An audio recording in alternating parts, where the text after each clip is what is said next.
अस्सलाम वालेकुम। प्रोग्राम सहाफ़ी में मतीउल्लाह जान और मेरे साथ आज मेहमान Abdul Qayyum Siddiqui, senior journalist, court reporter और तजज़ियाकार, और हमें लाहौर से ज्वाइन किया है, किसी तारीफ़ के मोहताज नहीं, इमरान शफ़क़त ने। सीनियर जर्नलिस्ट भी हैं, तजज़ियाकार भी हैं। सबसे पहले तो तीन बड़े मामलात हैं सुप्रीम कोर्ट में। तोशाखाना केस पहुँच गया है और अब की बार ये किसी हम ख्याल बेंच के सामने नहीं लगा। अब की बार कुछ मुख्तलिफ मुनसफ़ जो हैं उन्होंने इस केस की समाअत की, जस्टिस याहिया आफरीदी और जस्टिस मुसर्रत हलाली। और आज जो फ़ैसला हुआ उसमें बज़ाहिर तो इमरान खान की तोशाखाना ट्रायल रोकने की दरख्वास्त मुस्तरद कर दी गई है, मगर तकनीकी एतबार से इमरान खान के लिए ये भी एक रिलीफ होगा कि जब सुप्रीम कोर्ट ने कहा कि पहले जो एतराज़ात हैं तोशाखाना ट्रायल के ऊपर उसका फ़ैसला इस्लामाबाद हाई कोर्ट करे। दूसरा बड़ा मामला जो है निगरान हुकूमत का है। पुरअसरारियत बढ़ती जा रही है निगरान हुकूमत के अख्तियारात के हवाले से। अब तो इलेक्शन की जो इस्लाहात हैं उसका बिल जॉइंट सेशन से भी मंजूर हो गया है। आज की ये बड़ी अहम खबर है। और तीसरा मामला, इमरान शफ़क़त साहब, आप मेरे लिए और अब्दुल कयूम सिद्दीकी के लिए बड़ा ही परेशान कुन होना चाहिए, क्योंकि हम तीनों जो हैं अपना यूट्यूब चैनल भी चलाते हैं। तो आज कुछ बात हो रही है ज़राए से कि काबीना ने एक नए बिल की मंजूरी दी है जो यूट्यूब चैनलों की, वेबसाइटों की और सोशल मीडिया प्लेटफॉर्म्स की रजिस्ट्रेशन की, जिसमें पाबंदी लगाई जाएगी पाकिस्तान के अंदर। इस पर भी बात करेंगे।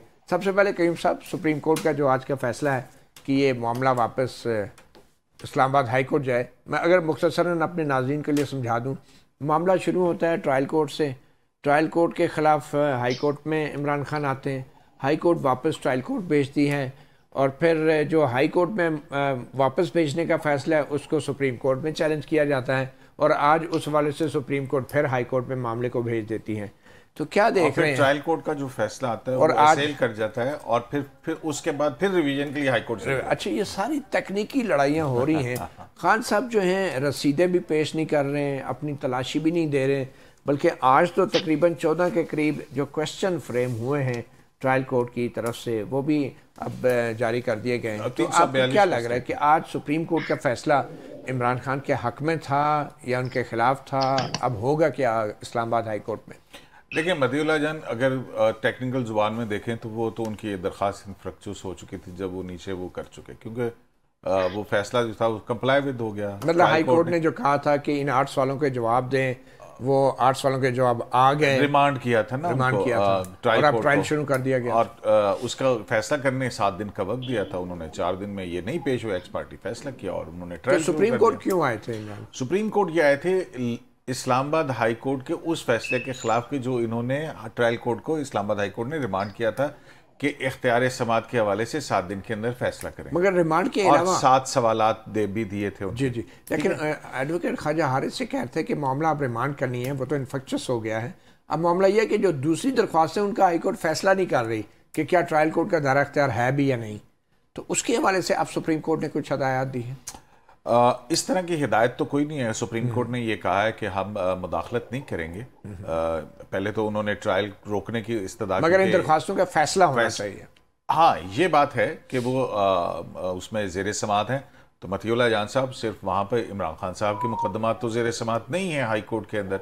मेरा ख्याल है अभी आप फिगर्स निकाल के देख लीजिए कि सुप्रीम कोर्ट ऑफ पाकिस्तान में 54,000 के करीब मुकदमात हैं, और हाई कोर्ट्स के अंदर जो है सारी टोटल इस जुडिशल सिस्टम के अंदर 2.1 मिलियन से ज़्यादा मुकदमात जो हैं वो ये जुडिशल सिस्टम देख रहा है। लेकिन हमें लग ऐसा ही रहा है कि सिर्फ वो सुप्रीम कोर्ट हो, वो इस्लामाबाद हाई कोर्ट हो, वो ट्रायल कोर्ट हो, क्योंकि मीडिया का फोकस है वहाँ पे सिर्फ और सिर्फ इमरान खान साहब। मगर एक जुबानी रिमार्क जरूर दिया जैसे याहिया आफरीदी ने कि जब तक दायरा तय नहीं होता मतीउल्लाह जान साहब, ट्रायल नहीं होना चाहिए असली तौर पर। मतीउल्लाह जान साहब, ये इस्लामाबाद हाई कोर्ट ने किया था ना कि ट्रायल कोर्ट जाके फैसला करे उसके ऊपर, तो वो सवालात हो गए थे। उसके बाद ये फिर रिवीजन के अंदर आ गए। प्रोहिबिटेड फंडिंग केस 8 साल चला है, उसमें भी ये यही सी बात पे कि इलेक्शन कमीशन का इख्तियार समात नहीं है। जो भी मुकदमा कहीं पे भी चलता है वहाँ पे पहली दलील ये होती है कि जी ये इस ट्रिब्यूनल को, इस अदालत को, इस फोरम को इख्तियार समात नहीं है इमरान खान साहब के केसेस का। तो वो एक लीगल बैटल जो है वो शुरू कर देते हैं, और इसी तरह से वो 4-5 मरतबा तो सिर्फ इस बात पे इलेक्शन कमीशन के पास इख्तियार है स्क्रूटनी ऑफ फंड्स का कि नहीं है। हालांकि उस हवाले से अब हाई कोर्ट पाबंद नहीं है जल्दी फैसला करने की दरख्वास्तों कोई की, इस किस्म ट्रायल कोर्ट की के दायरे का। डायरेक्शन सुप्रीम कोर्ट ने नहीं दी, ना सुप्रीम कोर्ट ने ये कहा कि पहले इसका फैसला करो। मगर यही असूली वजह तौर है। पे जस्टिस याह्या अफरीदी ने कहा है कि ट्रायल कोर्ट के दायरेकार का फैसला देखिए, पहले होना चाहिए, उसके बाद ट्रायल शुरू होना जस्टिस चाहिए। याह्या अफरीदी ने जुबानी रिमार्क्स दिए। जस्टिस याह्या अफरीदी ने ये कहा कि इख्तियार समात एक बुनियादी चीज है, ठीक है ना, मतलब उसके पहले फैसला होना चाहिए और फिर उसका है ये, मतलब आप देखें ना, अगर if something is not maintainable, अब मेंटेनेबिलिटी को आर्गू उन्होंने ट्रायल कोर्ट के सामने ही करना था ना, वहां पे वो किया। अब वो कहते हैं कि 38 से जायद समातें होंगी, अब वहां पे आप पेश ही नहीं होते हैं तो फिर ट्रायल कैसे प्रोसीड करेगा?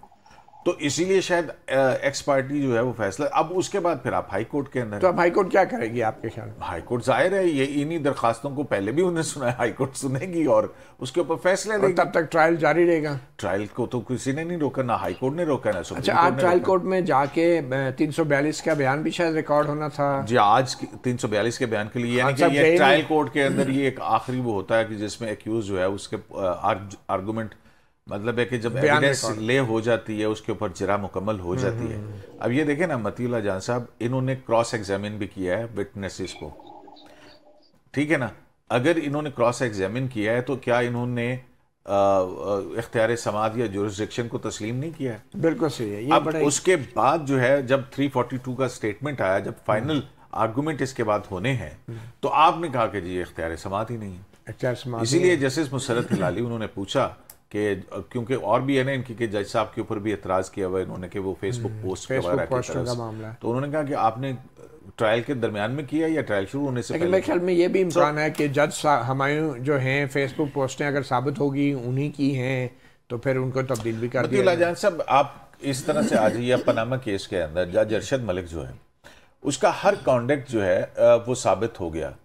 यही फैसलों के बाद हुआ, सब फैसलों के बाद हुआ या जो भी हुआ। अब आप ये देखें ना, बात ये है कि वो, उनको तो नौकरी से निकाल दिया गया, लेकिन उनके फैसलों का क्या किया? यही चीज है ना देखने वाली। तो वो उसके ऊपर जाहिर है उन्होंने फेसबुक पोस्ट की बुनियाद पे तो नहीं करना है फैसला, जो भी करना है वो तो उन्होंने, चले हम लाहौर में शहादत पर करना है ना, कि जी उनके सामने शहादत क्या थी, एक्यूज का रवैया क्या था, उसने अदालती सवालात के जवाब दिए हैं, एविडेंस क्या आई है। ठीक है। इमरान शफकत साहब लाहौर में बैठे, आपको क्या लग रहा है ये तोशाखाना केस के मामले पे, इसका कोई सियासी पहलू भी आपको दिख रहा है? मतीउल्लाह जान साहब, जो भी होते हैं उसके पीछे तो सियासत ही चल रही होती है।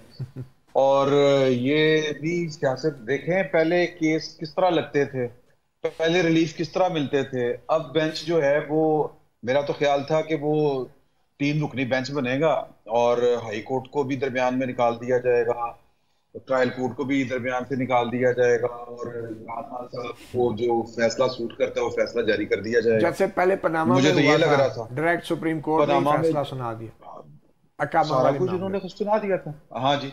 तो लेकिन आज जो है वो किसी को इंसाफ करना भी याद आ गया। और वो इंसाफ क्या था? सबसे पहले तो ये होता था ना कि इंसाफ तो हम ही कर सकते हैं, या ये 5-7 जज हैं, बाकी तो हमने जो है ना वो साइकिलों को पंक्चर लगाने के लिए रखे हुए हैं, या उनसे कोई और काम लेने हैं, उनसे मुकदमात के फैसले नहीं करवाने हमने, या फिर अगर करवाने हैं तो वो पता नहीं कौन से करवाने हैं। तो आज चीफ जस्टिस ऑफ पाकिस्तान साहब ने जो बेंच कल तश्कील दिया, उसमें वो ना उनकी जाते बाबरकत खुद थी, ना जनाब इजाजुल हसन साहब की जो थी वो खूबसूरत और वजी शख्सियत वहां पे थी, ना मुनीब अख्तर साहब की जो कह लें कि बाबरकत शख्सियत थी वो वहां पर मौजूद थी। इस तरह के कोई लोग नहीं थे, 2 सीधे साधे जज थे, उन्होंने सीधी साधी बात कर दी। और वो बात जो थी, मेरा ख्याल है कि वो मुनासिब भी थी। अब इसमें हम ढूंढते फिरें कि जी कि वो इसमें इमरान खान साहब को कोई रिलीफ मिला या नहीं मिला। मुझे लगता है कि जो चीज बनती थी वो उन्होंने कर दी, कि यार ट्रायल चल रहा है, ट्रायल के बाद इमरान खान साहब ने तो स्टे मांगा था ट्रायल कोर्ट की प्रोसीडिंग रोकने के लिए, जिसपे उन्होंने शुक्र करें कि स्टे मांगा था। उन्होंने जज को सैक करने का नहीं कह दिया कि ये जिन्होंने मेरे खिलाफ ये वाला काम शुरू किया है ट्रायल वाला, उस जज को ना सिर्फ जुडिशरी से निकाला जाए बल्कि दुनिया से निकाल देना चाहिए।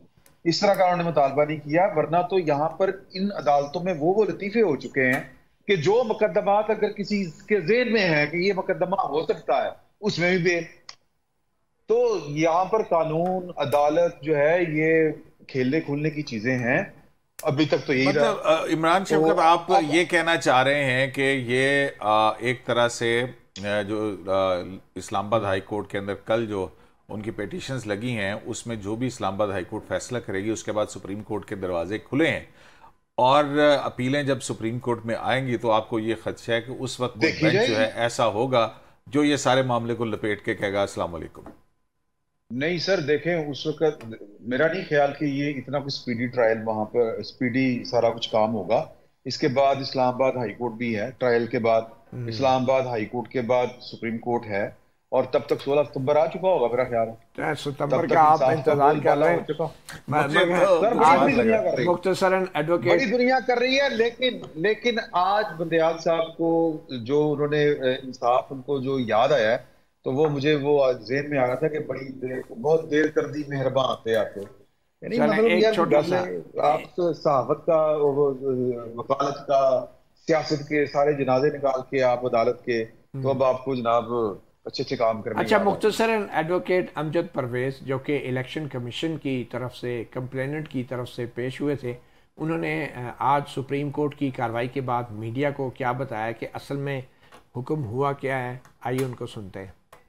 जुरिस्डिक्शन के इशू पे जो रिवीजन पेंडिंग है हाई कोर्ट के सामने और जो ट्रांसफर एप्लीकेशन है ट्रायल की उस पे, और ये जो भी रिसेंटली पास किया था ट्रायल कोर्ट ने ऑर्डर, तीन इन इश्यूज को हाई कोर्ट को सुप्रीम कोर्ट ऑफ पाकिस्तान ने कहा है कि हम कहते हैं, रिक्वेस्ट करते हैं और हम सैंग्विन है कि वो इन इश्यूज को जो है ट्रायल कोर्ट को स्टे नहीं दिया। जी नहीं, उन्होंने 12 का एक दिन का स्टे मांगा, वो भी आपको हो नहीं सकता। वो जो डिमांड हुई उस पर तो उन्होंने कहा ना हम इंटरव्यू नहीं करेंगे। जी ऐसे बिल्कुल ऐसे। एक तो ट्रायल कोर्ट को स्टे नहीं किया, दूसरा उन्होंने ये हाई कोर्ट को भी कोई पाबंद नहीं किया कि इतने जल्दी फैसला करें मामला। जी, वो हाई कोर्ट का प्रेरोगेटिव है कि वो किस तरह से उसको चलाना चाहिए।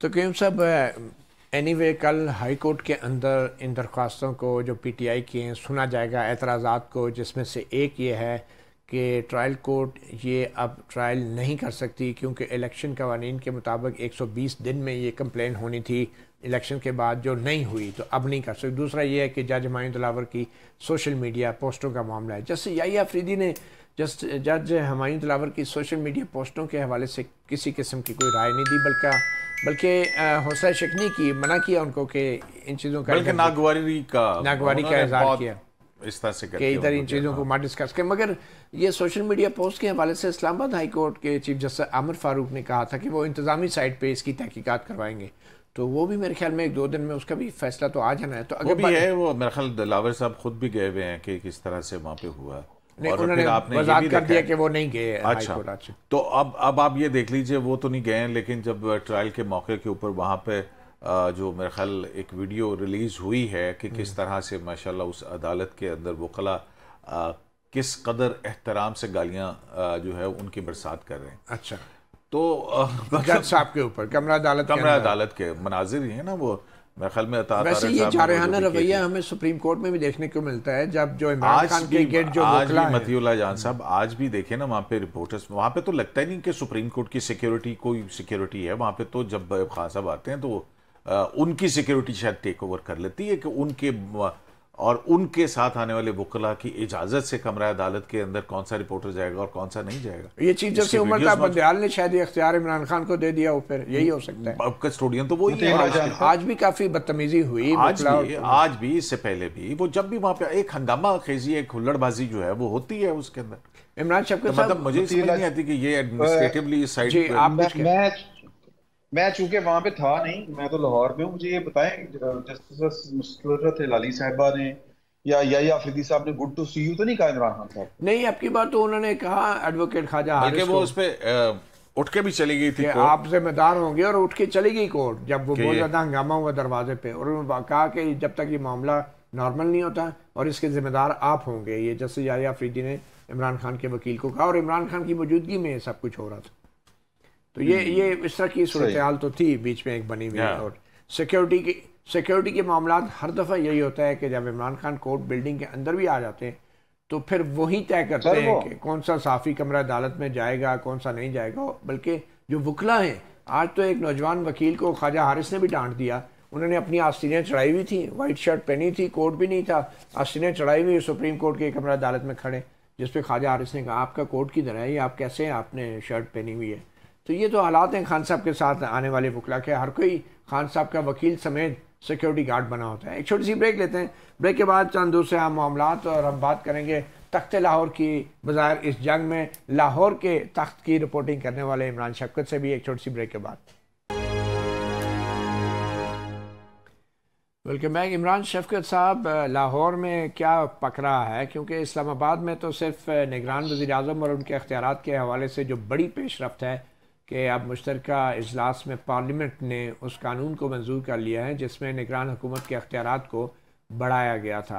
तो क्या ख़बरें हैं आपकी, ये अख्तियारात जो हैं निगरान हुकूमत के, ये सिर्फ IMF से किए गए वादों को पूरा करने के लिए बढ़ाए गए हैं, या ये अख्तियारात जो हैं निगरान हुकूमत के मुद्दत के साथ मुद्दत के लिए और मुद्दत को बढ़ाने के लिए भी अख्तियारात दिए जा रहे हैं?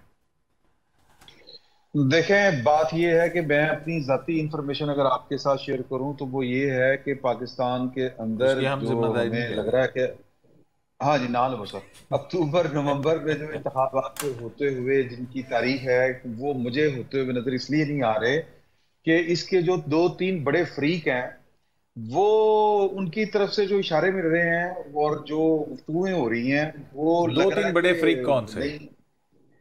सर जी, एक तो वो हैं जो आपके हमसाए में हैं, एक वो हैं जो लाहौर वाले हैं, एक वो है जो कराची वाले हैं। तो जो कराची वाले हैं वो पब्लिकली तो वो मतलब उनकी जो सेकंड टीयर है वो तो कहता फिरता है कि नहीं नहीं हमने सोचा ही नहीं, इलेक्शन तो होने चाहिए, हो ये वो इस तरह की बातें, क्योंकि उनका पॉलिटिकल स्टांस जो है वो बड़ा हमेशा से बड़ा स्ट्रांग रहा है। आप ये कह रहे हैं कि आसिफ जरदारी साहब जो हैं वो ये बज़ाहिर कह रहे हैं कि नवंबर में इलेक्शन होने चाहिए? जी, उनका सेकंड ईयर तो यही कह रहा है। ठीक है, उनका सेकंड ईयर अगर आप उनसे मिलेंगे, उनसे बैठ के बात करेंगे तो वो यही कहते हैं, उसूली बात करते हैं जो कि होनी चाहिए। तो नवाज शरीफ साहब क्या कहते हैं? सर, नवाज शरीफ साहब जो है उनकी जो बहुत अंदर के लोग हैं ना, जो लंदन वाले, वो जो गुफ्तगू करते हैं वो उसमें देखेंगे पॉलिटिकल कैपिटल हमारा बड़ा, हमने स्टेक पे लगाया, ये है वो है। उनकी गुफ्तगू से जो आपको फील आती है वो आती है कि शायद वो बहुत ज्यादा खुश नहीं है कि इंतखाबात जो है वो अपने टाइम के ऊपर हो। तो कुछ ना कुछ है, मतलब जो इसको फिशी फिशी कहते हैं, कुछ ना कुछ गड़बड़ है। तो तो कोई भी जो फ्रीक है वो, ये 3 फ्रीक जो है, हाँ इमरान खान साहब का मुझे नहीं पता, क्योंकि उनके बारे में जो लोग जो इंफॉर्मेशन रखते हैं, जो तज्जिए करते हैं, वो कहते हैं कि जी के उनको भी अब ये मुझे ये कौन सी लॉजिक है ये मुझे समझ नहीं आ रही कि उनको भी सूट करता है कि अभी इंतखाबात ना हो। पता नहीं वो उनको क्यों सूट करता है, ये मेरी समझ में नहीं आ रही बात, लेकिन जोर लग रहा है। और बज़ाहिर जो है वो जिसको आप कहते हैं ना कि जी के फेस वैल्यू जो है या जो हालात हैं वो किसी को इस बात की इजाजत नहीं देते कि वो इंतखाबात को आगे बढ़ाने की बात करें। तो आप ये अगर तो इमरान खान और ये तहरीक इंसाफ के चेयरमैन या बल्ले का जो निशान है, इनको कहाँ देख रहे हैं आप आने वाले सियासी अमल में? सर जी, बात बड़ी सीधी सी है कि वो किसी को पूछा ना, किसी नाबीना से किसी ने कि हाफिज जी हलवा खाओगे तो वास्ते हुए हैं, तो नहीं सॉरी मैं सुना नहीं। तो सर टेढ़ी कीर का तो सुना था, नहीं है, अन्य उन्होंने कहा अन्य काम वास्ते हुए हैं, हलवा खाने वास्ते ही हुए हैं। तो देखें, अगर 2 काम नहीं होते तो फिर ये सारी एक्सरसाइज का मुझे कोई फायदा समझ में नहीं आ रहा कि 9 मई के, अगर 9 मई से मामला आप पीछे लेके जाना चाहें, 190 मिलियन पे चले जाएं, प्रोहिबिटेड फंडिंग केस पे चले जाएं, या दीगर मामला में भी अगर आप जाना चाहें, ये तो उनका फायदा क्या है? ये सारा तमाशा करने का फायदा क्या था कि अगर जो है वो जो 2010 में वो वाला काम शुरू हुआ था, वो जो प्रोजेक्ट शुरू किया गया था, अगर उसको लपेटना ही नहीं है, वो इसी तरह मंजर आम पे रहना है, तो फिर तो इस सारी एक्सरसाइज का फायदा कोई नहीं है। एक तो मुझे ये लगता है कि जब तक बैलेट पेपर के ऊपर बल्ले का निशान आने का इम्कान है, बैलेट पेपर शायद ना छपे। ये मेरा गुमान है, मेरी इंफॉर्मेशन नहीं है। दूसरा जो है वो आप यूं कह लें कि पाकिस्तान की इकोनॉमी वो जब तक ठीक नहीं होती तो, और सब तैयार भी हो जाए दो फरीक तैयार नहीं होंगे। एक वो जो पाकिस्तान की इकॉनमी के सबसे बड़े स्टेक होल्डर हैं वो, और दूसरे के जिनका इस चक्कर में पॉलिटिकल कैपिटल गया है, कि वो किस मुंह से जाके लोगों को कहेंगे कि जी लेकिन इमरान शकील साहब, पाकिस्तान की इकॉनमी तो पिछले 75 साल में ठीक नहीं हुई, तो अगले 75 साल हम इलेक्शन का इंतजार करेंगे? नहीं, इतनी ठीक करने की उनकी ख्वाहिश है, कोशिश है कि जिसमें काम चल जाए। सर अब तो काम चल नहीं रहा।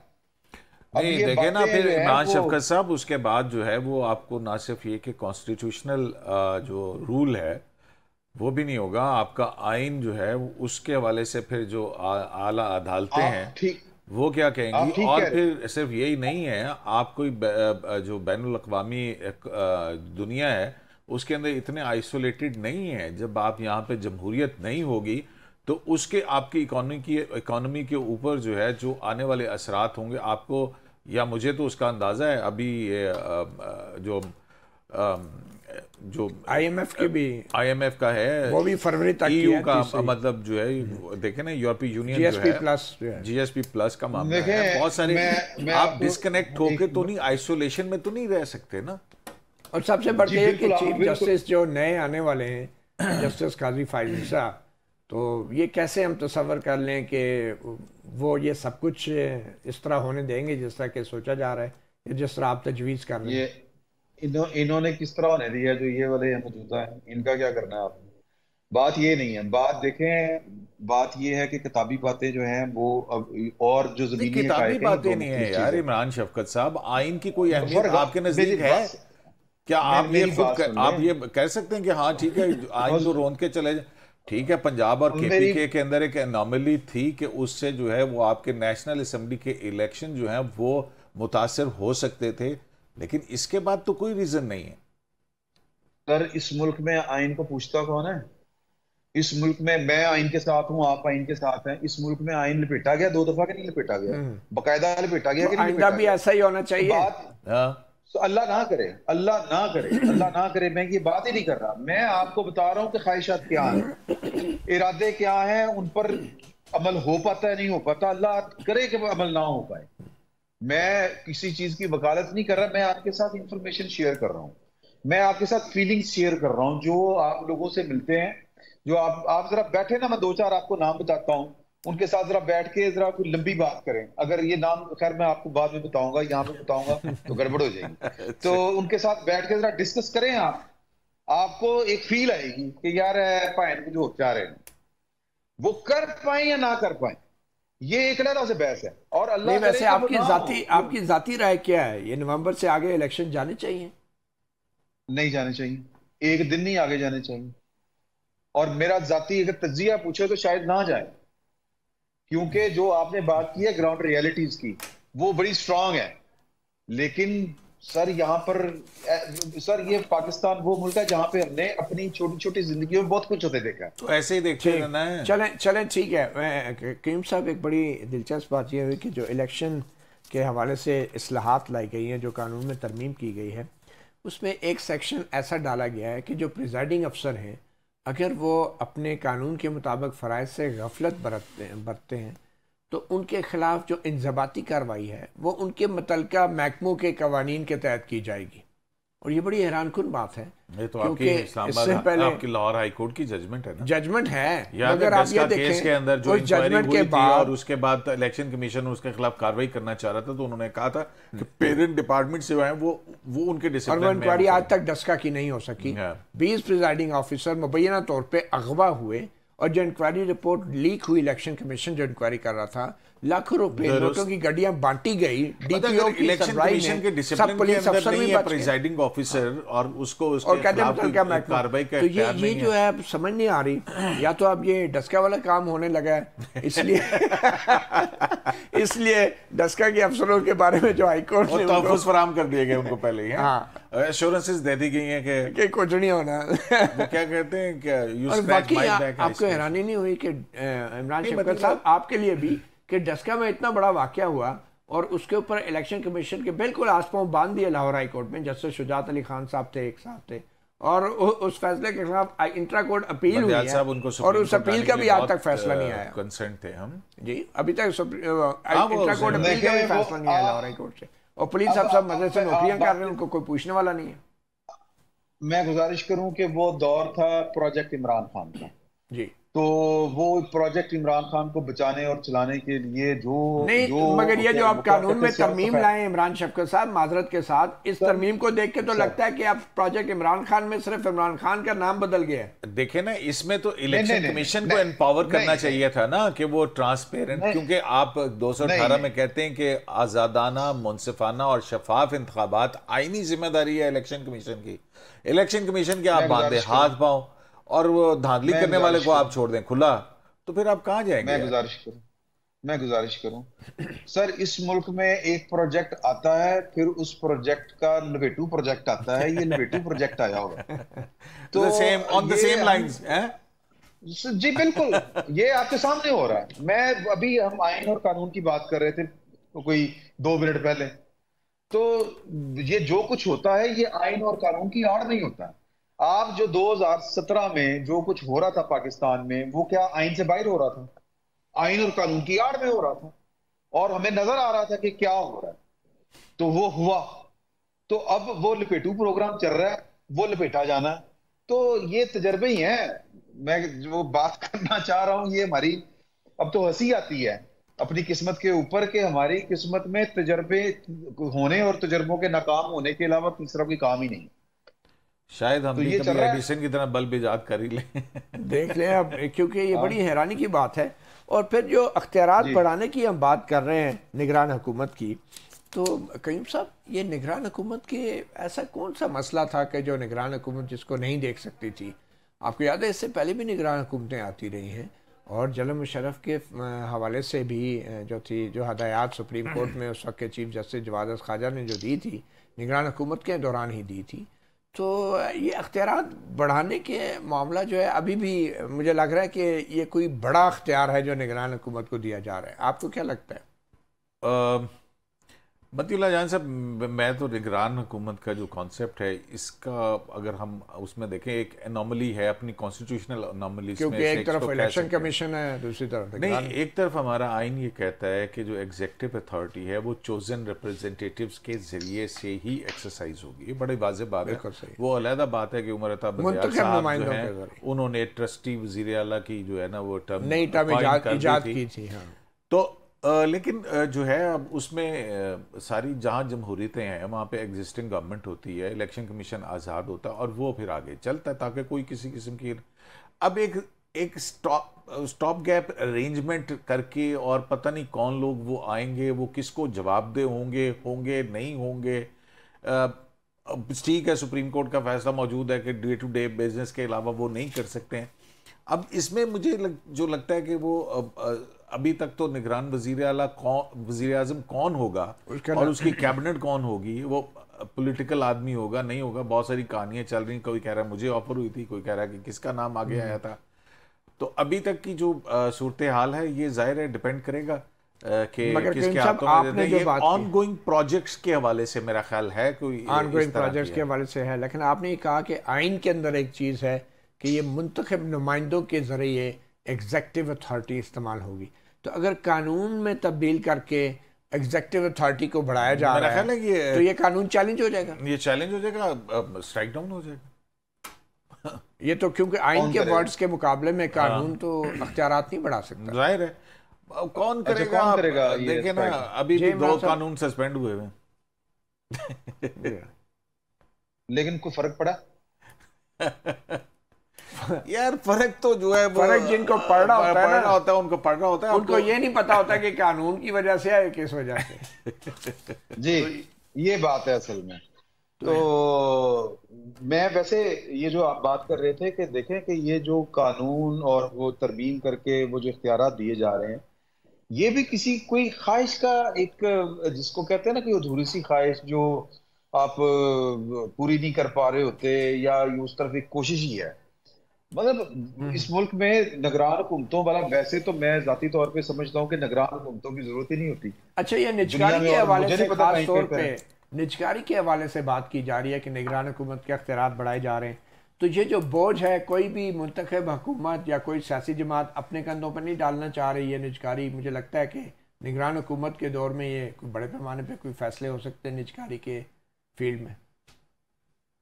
जी, वो एक था सेमिनार टाइप था, वहां पर इसहाक डार साहब मौजूद थे। तो इसहाक डार साहब ने कहा था कि पाकिस्तान के जो असासे हैं वो ट्रिलियंस ऑफ डॉलर्स जितने हैं, सिर्फ लोगों को तसल्ली देनी होती है कि यार कि हमारे पास बहुत बेहिसाब जो है वो असासे हैं, तो उनको आप बेसिकली जब प्लज करते हैं तो वो आप मुल्क बेच नहीं रहे होते, आप सिर्फ ट्रस्ट गेन कर रहे होते हैं। तो ये सारा कुछ जो है वो मुझे लगता है कि उसी सिलसिले की तरफ है।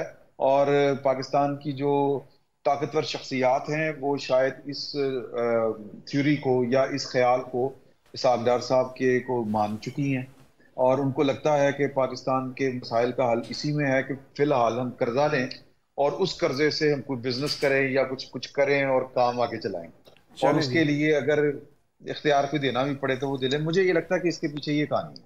चलें जी, एक छोटी सी ब्रेक लेते हैं। ब्रेक के बाद हम एक ऐसे मौजू पे बात करेंगे जो इमरान शफकत, अब्दुल करीम सदीकी और मतीउल्लाह जान के ज़ाती तौर पे भी बड़ा बायस दिलचस्पी है, और वो है सोशल मीडिया के हवाले से ज़राए के मुताबिक एक नया बिल काबीना उसकी मंजूरी दी है उसने, और एक ई सेफ्टी अथॉरिटी बनाई जा रही है जो सोशल मीडिया प्लेटफॉर्म बशमूल यूट्यूब चैनल्स को रेगुलेट करेगा। ये मामला क्या हैं और इनके पीछे हम जैसों के अलावा और किस किस के मफादात जुड़े हैं, इस पर भी बात करेंगे वक्फे के बाद।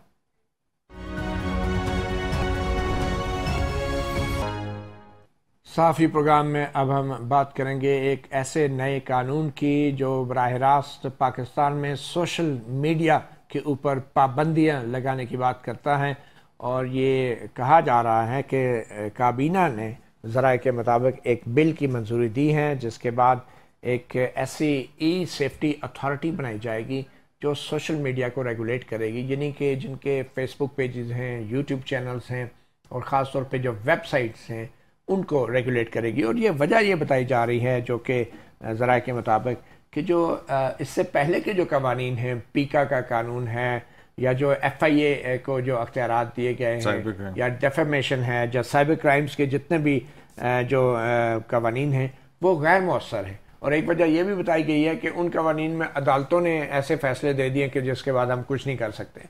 तो अब एक नया कानून बनाया जा रहा है और शायद ये सोचा जा रहा है कि अब की बार अदालतें जो हैं इन कवानीन को नहीं देख सकेंगी। न जाने क्या होगा, मगर अभी तक इब्तदाई मालूमाती आ रही हैं। तो इमरान शफकत साहब, आपका भी यूट्यूब चैनल है, कयूम सदीकी का भी, मेरा भी यूट्यूब चैनल है, हमारे तो मफादात तो इससे जुड़े हैं, मगर क्या ये किस किस्म का पैगाम हम देंगे? क्या लग रहा है आपको, हुकूमत क्या करना चाह रही है और आपको क्या लगता है इसके पीछे किसके मफादात हैं? मतीउल्लाह जान साहब, ये पहली दफ़ा इस मरतबा नहीं हो रहा है, इससे कुछ अर्सा पहले भी अगर आपको याद होगा कि इमरान खान साहब की हुकूमत के दौरान में एक कानून आया था, फिर वो जब इनकी हुकूमत ख़त्म हो रही थी तो सुप्रीम कोर्ट ने उड़ा दिया था उसको, हाई कोर्ट ने जस्टिस टर्मिनल है। उससे पहले भी ये जो है सोशल मीडिया को रेगुलेट करने की ज़रूरत तो महसूस हो रही है। बहुत सारी चीज़ें हैं, फेक न्यूज़ की एक अभी हमने देखा कि एक कानून जो तरमीमी बिल पैमरा का दिया गया उसके अंदर फेक न्यूज़। देखिए गवर्नमेंट का मसला क्या है, या बतौर अवामुन्नास हमारा फेक न्यूज़ एक बहुत बड़ा मसला है, इसमें कोई शक की बात नहीं है। अब उसके हवाले से तो आपने कानून साजी कर दिया और उसके बाद फिर डेफामेशन के लॉज भी मौजूद हैं और दीगर चीज़ें भी मौजूद हैं। पैमरा के लॉ भी अमेंड कर दिया। आप यहाँ पे टेलीविज़न चैनल को लाइसेंस देते हैं, अब वो ठीक है, लेकिन अब जैसे यूट्यूब है, मुझे एक बात बताएं, मैं और आप तो अभी अपने आप को एक तरफ रख देते हैं, हमारे तो शायद इतने बड़े स्टेक नहीं हैं, हम तो छोटे मामूली से साफ़ी हैं, लेकिन इसके अलावा भी कुछ जो मीडिया ऑर्गेनाइजेशंस हैं उनके भी बहुत बड़े स्टेक्स हैं। अच्छा, अब आप ये देखिए कि इमरान शफकत का प्रोग्राम भी वहीं पे होता है और आपका प्रोग्राम भी वहीं पे होता है मेन स्ट्रीम मीडिया के हवाले से, लेकिन इमरान शफकत के जो व्यूज़ हैं वो ज़्यादा क्यों आते हैं और आपके या मेरे चैनल के क्यों कम आते हैं?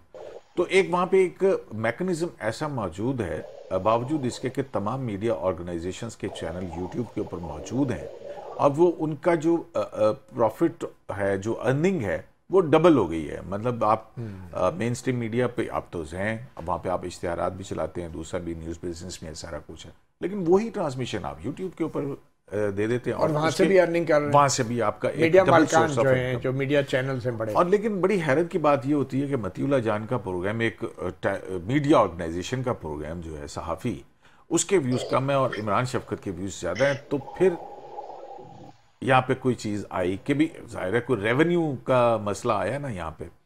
दूसरी बात है कि लोग जो हैं वो ऐसे इंडिपेंडेंट सहाफ़ियों की तरफ ज़्यादा उनकी जो है वो तवज्जो हो गई है कि उन्होंने रिप्लेस कर दिया बड़े बड़े टेलीविज़न चैनल्स के बहुत बड़े बड़े हमारे एंकर्स जो हैं, एंकर्स को उनको।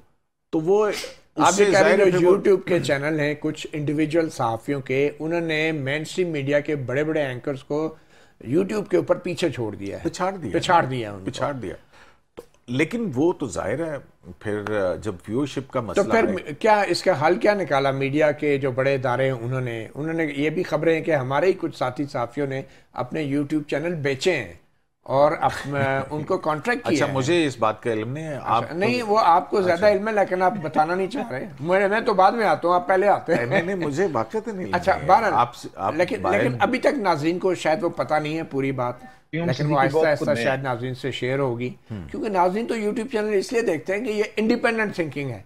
और अगर उनको ये पता चले कि नहीं अब ये इनका चैनल इनका नहीं रहा, अब तो मीडिया ऑर्गेनाइजेशन का है, तो शायद फिर उस तरीके से आपके ऊपर एतबार और क्रेडिबिलिटी वाली बात नहीं होगी। देखिए मतीउल्लाह जान, बात ये है कि किसी का मतलब तो आप समझते हैं कि ये जो भी मूव हो रही है यूट्यूब चैनल्स को या सोशल मीडिया प्लेटफॉर्म को रेगुलेट करने के लिए, इसके पीछे जो मीडिया की बड़ी इदारे हैं वो इस मूव के पीछे ये उनके मफादात हैं। हम बेसिकली यही कहना चाह रहे हैं। मेरा ख्याल है कि मेरा ख्याल एक वो बहुत बड़े स्टेक होल्डर हैं, इसके साथ साथ हुकूमत भी जो है जाहिर है उसको कंट्रोल करना चाहती है। यस, और मेरा ख्याल बहुत सारे, हालांकि देखा जाए तो हुकूमत किसी भी, मैं अब जो बात करने लगा दरम्यान में कट गई थी, मैं और आप तो हो सकते हैं, लेकिन कुछ ऐसे लोग भी हैं मतीउल्लाह जान साहब कि जिसको कोई कारोबार नहीं मिला था, तो उस एक खातून, घरेलू खातून ने अपना खाने पकाने की तराकीब जो है वो शेयर करना शुरू कर दी, या किसी और ने।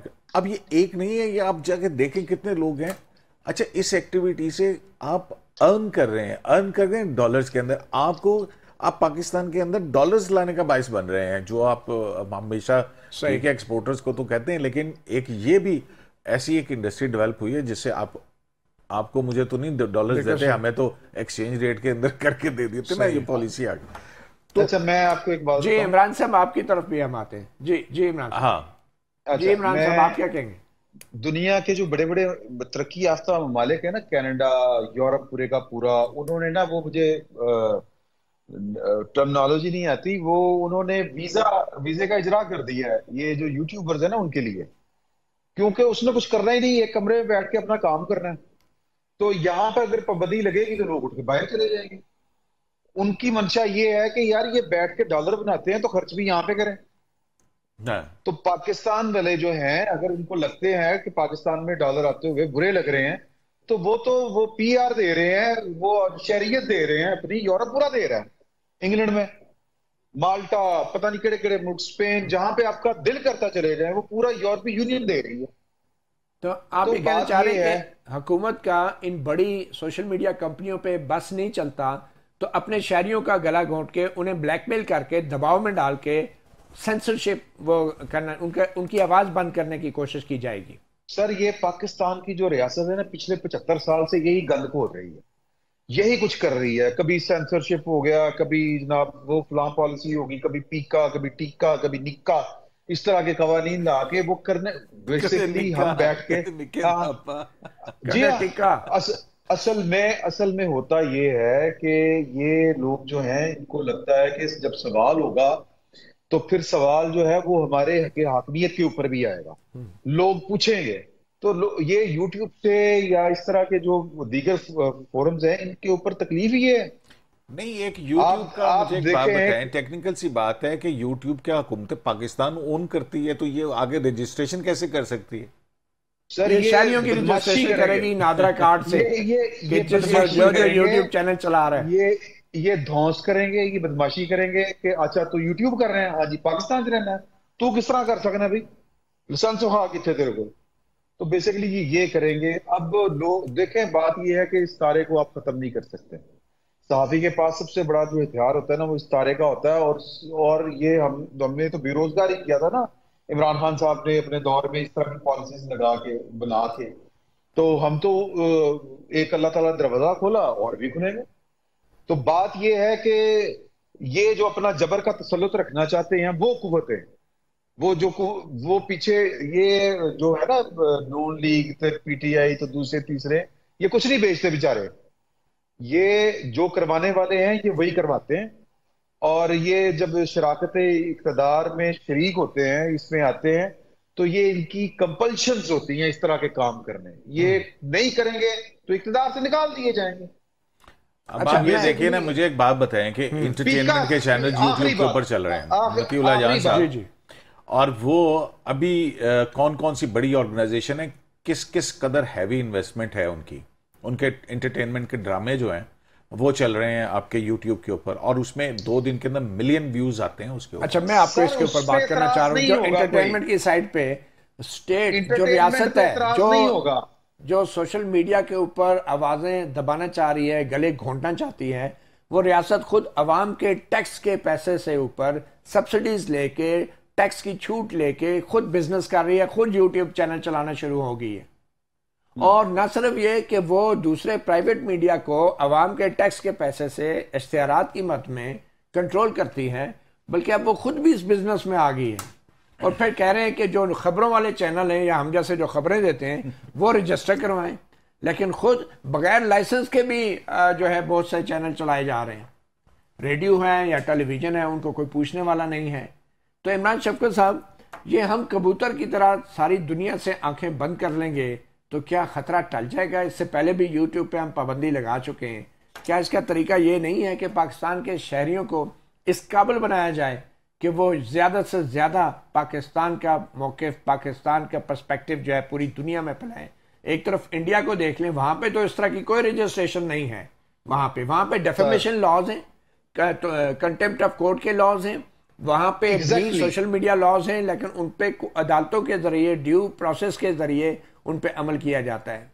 यहाँ पे तो जिस मुल्क में ये मालूम नहीं होता कि शहरी कहाँ चले गए, वहाँ पे इन कवानीन को लाने का मकसद तो एक ही है कि चिलिंग इफेक्ट क्रिएट करना, अदालत के जरिए किसी को सजा दिलवाना शायद नहीं है। आप क्या कहेंगे इस पे? मैं यही गुजारिश कर रहा हूँ कि अगर आपने कोई बेहतरी लानी है तो फिर जो हद तक इज्जत का कानून है उसको मौसर बनाएं, अपनी अदालतों को ठीक करें, अदालती निजाम ठीक करें और अपनी नीयतें ठीक करें। लेकिन हम जो हैं वो इस मुल्क की रियासत के ऊपर या रियासत के वसाइल के ऊपर और लोगों के हक हाकमियत के ऊपर हमने अपना कब्जा जमा के रखना है। और जहां से हमें थोड़ा सा भी खौफ होगा वहां पे हमने जबर करना है, वहां पे हमने ताकत का इस्तेमाल करना है। ये हमारा मसला है। इंडिया जो है वो देखे, वो बहुत आगे की चीज है, अब हम उसका मुकाबला नहीं कर सकते। मैं वो उसका सुन रहा था, कोई स्टेटमेंट थी, वो लोगों के साथ जलसे में खिताब कर रहे थे मोदी साहब। वो कह रहे थे पाकिस्तान के ऊपर 4 हरफ भेजें, अपनी मौत आप मर जाएगा। तो हम वो कर रहे हैं। हम ना आजाद मुआशरा हमने रहने दिया है, ना यहाँ पे आजाद सोच है। लोगों की सोचों के ऊपर पैरे बिठाने की कोशिश करते हैं। वजह क्या है सर? नई नई आबादियां बनती रहें, बच्चों के मुस्तकबिल रोशन रहें, पाकिस्तान के वसाइल के ऊपर हाथ साफ होते रहें। और कोई आपको बात करे तो आप कहते हैं कि जी कि आप मुल्की सालमियत के खिलाफ हैं। बहुत शुक्रिया इमरान शफकत साहब और कयूम सिद्दीकी साहब। मसला ये है कि जिन लोगों को बोलना चाहिए और जिन शहरियों को बोलने की आज़ादी देनी चाहिए, उन पे पाबंदियाँ, उनका गला घोंटा जाए, और जिन लोगों को तकरीरें नहीं करनी चाहिए वो सरेआम सियासी तकरीरें करते फिरें। ये एक बहुत बड़ा तजाद है। और ये जो नया कानून है ई सेफ्टी अथॉरिटी के हवाले से लाया जा रहा है, इसमें एक जो दस्तावेज़ है जो अभी कंफर्म नहीं हुई, उसमें वजह ये बयान की गई है कि ये जो पुराने कानून है पीका के, इनके ऊपर अदालतों ने ऐसे फैसले दे दिए हैं कि उन पर अब अमल दरामद नहीं हो सकता। यानी कानून मौजूद हैं, मान रही है रियासत, मगर क्योंकि उन पर रियासत जो है आइन और कानून और इंसानी हकूक के मुताबिक अमल नहीं कर सकती, इसलिए एक नया कानून ले आओ। लेकिन निगरान हुकूमत को इख्तियार दे दें, निगरान हुकूमत को इख्तियार दे दें। वो जो एक कहते हैं ना कि नालायकों का बस्ता भारी, तो बदकिस्मती से हमारा मुल्क में जिसको कहा जाता है कि one of the most over legislated country, कि जहाँ पे कवानीन जो है बे इंतहा कवानीन का एक अंबार है, मगर उस पर शायद अमल नहीं हो पाता। सहाफ़ी प्रोग्राम से इतना ही, इजाज़त दीजिए, अल्लाह हाफ़िज़।